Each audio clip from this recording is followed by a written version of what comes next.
Hello दोस्तों, आपका स्वागत है साइंस लर्नर में। दोस्तों, उन स्टूडेंटों को जिन्होंने जीडीएस क्वालिफाई कर लिया है, जिनका जीडीएस का रिजल्ट में नाम आया, सभी सर्कल के स्टूडेंट को मैं कॉन्ग्रेचुलेशन बोलता हूँ। ठीक है, कॉन्ग्रेचुलेशन टू ऑल। ठीक है, अब आपको करना क्या है?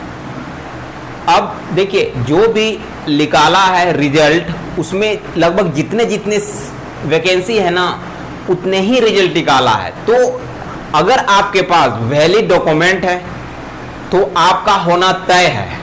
ठीक है, अगर उनमें से कुछ अगर नहीं जा पाए या डॉक्यूमेंट जिसका वैलिड नहीं है, तो हो सके आपका सेकेंड लिस्ट निकाल सकता है। लेकिन इसके बीच में जो पास किए हैं उन लोगों को अब करना क्या है? आपका डीवी में जाना, आपको डॉक्यूमेंट वेरिफिकेशन में जाना है। ठीक है, तो उसके लिए आपको करना क्या होगा? आपका सर्टिफिकेट की सत्यता की जाएगी और आपका सर्टिफिकेट चेक किया जाएगा। किन किन सर्टिफिकेट का आपका चेक किया जाएगा और क्या आपको जरूरी है। और इसके साथ ही आपके पास जो जीडीएस का पीडीएफ होगा, जो नोटिफिकेशन का पीडीएफ होगा, वो आपके पास होना एकदम जरूरी है। क्योंकि आप जीडीएस का जो पीडीएफ है, उसके नीचे जब जाओगे तो आपको 5 अनेक्सर मिलेगा। ठीक है, उसमें कुछ फॉर्म दिए हुए होंगे, वो आपको भरना पड़ेगा। ठीक है, तो उस फॉर्म के बारे में अभी हम जानकारी प्राप्त करेंगे और उसके बाद डॉक्यूमेंट क्या क्या चाहिए जीडीएस डॉक्यूमेंट वेरिफिकेशन के लिए, उन सभी चीजों के बारे में भी हम देखते हैं।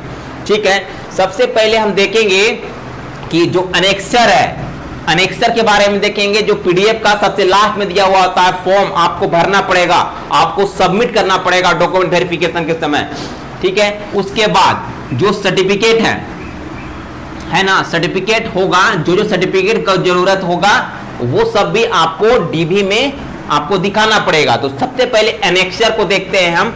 ठीक है, देखिए अब करना क्या करना है, व्हाट टू डू, अब क्या करना है। ठीक है, नाउ। ठीक है, तो सबसे पहले देखिए अनेक्सर।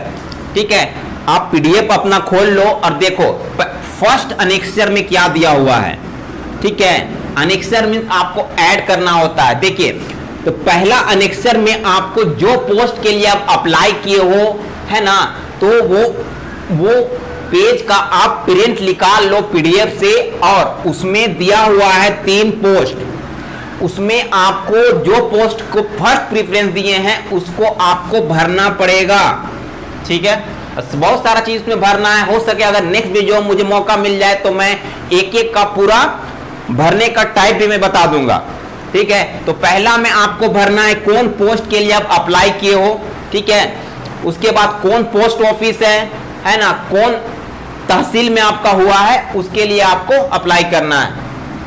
फिर सेकेंड जो अनेक्सर दिया हुआ है फॉर्म के टाइप में, उसमें आपको यह डिक्लेयर करना है कि आपको फोन चलाने आता है, स्मार्टफोन चलाने आता है, लैपटॉप चलाने आता है, वो आपको डिक्लेयर करना पड़ेगा फॉर्म भर के।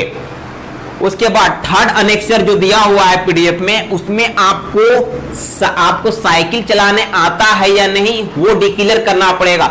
अगर आपको मोटरसाइकिल या कुछ और चलाने आता है तो वो साइकिल के रूप में ही कंसीडर किया जाएगा, वो आपको डिक्लेयर करना पड़ेगा वहां पर, नहीं तो आपकी सदस्यता रिजेक्ट कर जाएगी। क्योंकि वहां पर नोटिफिकेशन में लिखा हुआ है कि साइकिल आपको चलाने जानना है। ठीक है, उसके बाद चौथा एनेक्सर में आपको भरना है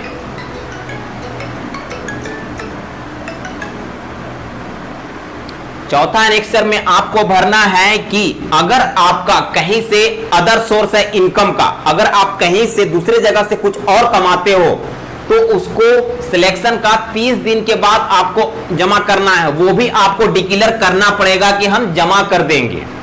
ठीक है, वो आपको जमा करना पड़ेगा। उसके बाद अनेक्सर 5 में आपका जितने भी आप डॉक्यूमेंट दे रहे हो, जितने भी आप डॉक्यूमेंट दोगे, मैट्रिक का जितने भी डॉक्यूमेंट दोगे, तो आपको डिक्लेयर करना पड़ेगा कि जितना भी मेरे पास डॉक्यूमेंट में है, मैं जमा कर रहा हूं, वो सभी डॉक्यूमेंट वैलिड है। इस फॉर्म के साथ आपको अटैच करके जमा करना पड़ेगा। ठीक है, अगर इसमें कोई भी फॉल्ट आता है तो मेरा जो भी सिलेक्शन है उसको रद्द कर दिया जाएगा। वो इसमें लिखा हुआ है, आप पीडीएफ में पढ़ लोगे। ठीक है। तो पांचों अनेक्सर आपको अटैच करना पड़ेगा डीवी के समय।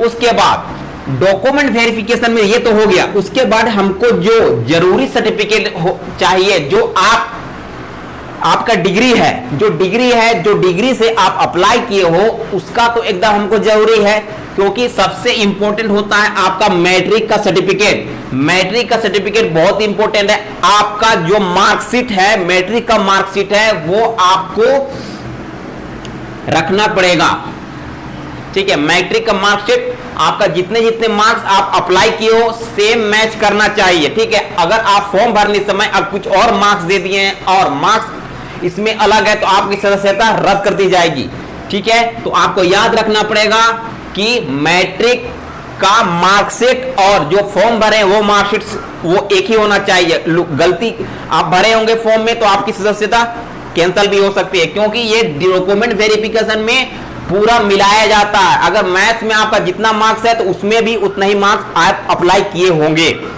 ठीक है। पूरा इसमें मैच किया जाएगा, ठीक है। उसके बाद मैट्रिक का पासिंग सर्टिफिकेट, जब कोई स्टूडेंट मैट्रिक पास करता है तो उसका एक पासिंग सर्टिफिकेट आता है, ठीक है। पासिंग सर्टिफिकेट एक आता है, ये बहुत जरूरी होता है। आपका पास करने का सबसे बड़ा सर्टिफिकेट यही माना जाता है, ठीक है। तो पासिंग सर्टिफिकेट मैट्रिक का होना एकदम जरूरी है, ठीक है। उसके बाद कैटेगरी सर्टिफिकेट, आप किस कैटेगरी में अप्लाई किए हो। आप ओबीसी में अप्लाई किए हो, ओबीसी 1 में किए हो, ओबीसी 2 में किए हो, एसटी से अप्लाई है, एससी से हो या पीडब्ल्यूडी से है। तो ओबीसी से अगर अप्लाई किए हो तो ओबीसी का नेशनल लेवल का सर्टिफिकेट होना चाहिए, आपका नेशनल लेवल का सर्टिफिकेट होना चाहिए, ठीक है। नेशनल लेवल का सर्टिफिकेट अलग बनता है, स्टेट लेवल का सर्टिफिकेट अलग होता है, ठीक है। और ओबीसी 1, 2 दोनों के लिए ओबीसी का सर्टिफिकेट बहुत जरूरी है। अगर आप ओबीसी में अप्लाई किए हैं, अगर आपका ओबीसी में अप्लाई है और आपके पास ओबीसी का सर्टिफिकेट नहीं है, तो आपको जनरल में कंसीडर किया जाएगा, जनरल में कंसीडर कर लिया जाएगा। अगर जनरल का कटअप आप क्वालिफाई नहीं किए हो तो आपको हटा भी दिया जाएगा, पेंडिंग कर देगा रिजल्ट। आपको टाइम दे सकता है, ये कुछ दिन का आपको टाइम दे देगा कि आप ओबीसी का सर्टिफिकेट ला के जमा कीजिए। अगर आप ओबीसी का सर्टिफिकेट जमा नहीं कर पाते हैं तो हो सके आपका कैंडिडेचर रद्द भी हो सकता है, ठीक है। आपको जरूरी है ओबीसी सर्टिफिकेट देना। एसटी एससी का भी सेम काम है। अगर आप एसटी एससी का सर्टिफिकेट नहीं जमा कर रहे हो तो आपको जनरल में कंसीडर किया जाएगा। अगर जितना टाइम मांगिएगा आपको देगा, अगर आप नहीं जमा कर पाइएगा बाद में भी तो आपका रिजल्ट पेंडिंग कर देगा, ठीक है। और पीडब्ल्यूडी, अगर पीडब्ल्यूडी जो देखिए पीडब्ल्यूडी में जनरल भी होता है, ओबीसी भी होता है, एसटी एससी भी होता है, ठीक है। एसटी एससी एसटी भी होता है, ठीक है। अगर आपका जो 40% होता है पीडब्ल्यू हैंडीकैप अगर 40% तक अगर आप विकलांग हैं तो ही इसमें आप अप्लाई किए होंगे। आपका एक सर्टिफिकेट बनता है। अगर वो सर्टिफिकेट आपका नहीं है, अगर वो सर्टिफिकेट आपका नहीं है तो आपको विकलांग की कैटेगरी में नहीं माना जाएगा। वो सर्टिफिकेट एकदम जरूरी है और 40% होना ही चाहिए विकलांगता, ठीक है। अगर आपके पास है तो ठीक है, आपका सिलेक्शन तय है। अगर आपके पास नहीं है तो जिस कैटेगरी में आप आते, देखो जनरल विकलांग भी होता है, अगर आपका नहीं है तो आपको जनरल में कंसीडर करेगा। अगर ओबीसी वाले विकलांग है तो अगर आपका ये सर्टिफिकेट नहीं जमा कीजिएगा विकलांग सर्टिफिकेट, तो आपको ओबीसी करेगा कंसीडर। अगर एसटी एससी विकलांग है तो एसटी एससी का पीडब्ल्यूडी अगर आप जमा नहीं कीजिएगा तो आपको इसमें कंसीडर कर लेगा, ठीक है, इसमें कंसीडर कर लेगा, ठीक है। आप समय भी मांग सकते हैं कि हमको समय दीजिए तो दे देगा। अगर आप नहीं जमा कर पाइएगा तो आपका समझिए रिजल्ट पेंडिंग, ठीक है। तो आई होप कि आपको ये सारा चीज क्लियर हो गया होगा। और सभी सर्कल के अलग अलग डेट दिए हुए हैं, कुछ के है ना, तो उसी डेट से आप जमा कर लीजिएगा। आसाम और उत्तराखंड का बोला है आपका 30/6/2022 तक, ठीक है। आपका पंजाब का, ये असम और उत्तराखंड का बोला है, ठीक है। पंजाब का, उड़ीसा का और छत्तीसगढ़ का, फिर से नॉर्थ ईस्टर्न का, ठीक है, इस सब का बोला है 2/7/2022 तक। और बाकी जितने भी बचे हैं सर्कल उसमें बोला है 5/7/2022 तक आप इसे करा लेना है। ठीक है, तो आई होप कि आपको ये सारा चीज समझ में आ गया होगा और आपको अच्छा लगा होगा, क्योंकि ये वीडियो काफी इंपॉर्टेंट है क्योंकि रिजल्ट के बाद अब यही चीज आपको करना है।